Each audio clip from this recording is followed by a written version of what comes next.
Everyone remember the Titan Tiamat?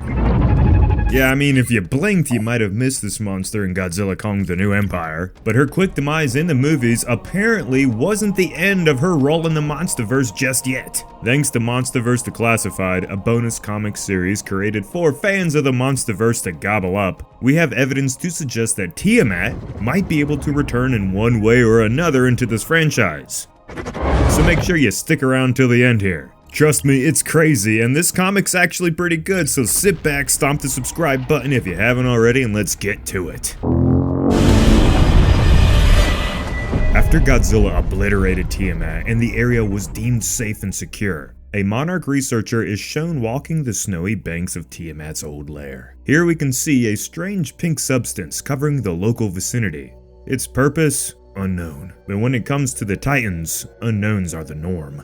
The woman then gathers up some of the foreign substance to take back, study, and hopefully help in her mission. But we'll get to all that here in a bit. Now from here, the story takes a turn into the past, using old school MonsterVerse magic to create what I consider to be comic book versions of the film's old retro style of opening credits, where we are treated to a recap of events in the past.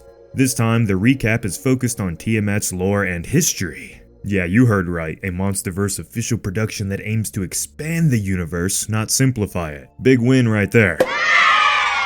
And it turns out, the Serpent Titan has been terrorizing the planet for a long time. We see her depicted in cave paintings and other flashbacks, chasing off early humans and wildlife. We see here that Tiamat doesn't just want to kill the humans, she's a true devastator, devouring all she can in her path, shown attacking all sorts of ships, castles, and civilizations over time. I really like this section of the story right here because it reminds me of Godzilla Rage Across Time, one of my favorite comic series starring the Big G-Man, which I highly recommend you go check out my videos on that from back in the day. Back to Tiamat though, she must have done this for tens of thousands of years, as we see modern technology in the form of a military submarine, attacked by the monster in what looks like a time period around World War II. Remember the pink substance from earlier? We're about to learn where it comes from and what it does, so here we go. Next, Tiamat is seen beelining towards a familiar place. You're about to see the time when Tiamat took the lair that we've seen in the New Empire for herself, same as how Godzilla did her in the movie too. As she approaches the entrance to this lair, she notices what's clearly the same sort of pink substance we seen earlier, drifting out from the abyss. Tiamat analyzes and inspects this strange substance, just as something else inspects her. In an instant, a new monster in a shape resembling a starfish from hell bursts out of the hole and latches onto Tiamat, blasting the pink goo from a hole in its center that looked like a sort of mouth, proving this Titan is where the pink stuff originated from. But Tiamat is an upper echelon Titan, not some measly beast. Using her signature whirlpool attack, Tiamat disorientates the starfish Hell Titan. While the monster is stalled, Tiamat wraps her body around it and proceeds to rip with all her strength, tearing the starfish in half, its body left to drift down to the ocean floor. Now this new lair, this place of great power, was hers. Just like Godzilla, she allows herself to be covered in this strange ice and evolves, sucking up the powers of the lair's previous owner, the starfish, which Tiamat soon after unleashes upon a lone submersible that was sent by Monarch to recover the remains of Tiamat's past victim. Next, the story cuts back to the beginning of the comic, and we see the Monarch crew who gathered the pink substance get aboard their submarine and race off directly towards Tiamat's lair. Here we can see that this is happening after the events of the New Empire. The pink substance was excrement from Tiamat as she was, well, you know.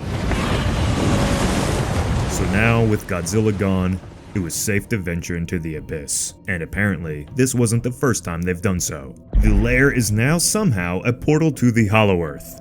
Why, we don't know, and we also have no idea how the submarine can now handle it, when before it was made clear that this was only capable with the heave technology.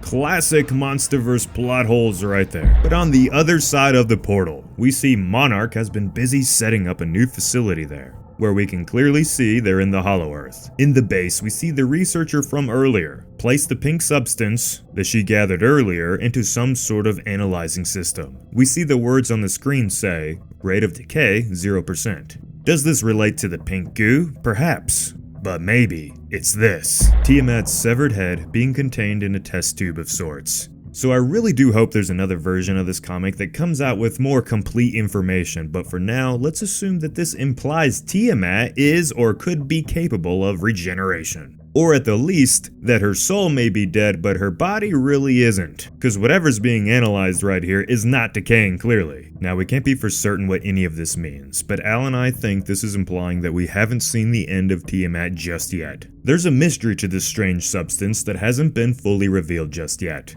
And maybe we will get more information on this in Kong's Survival Instinct, where you can see Tiamat and this mystery goo. So stay tuned for that game, hopefully it gives more to go off of here.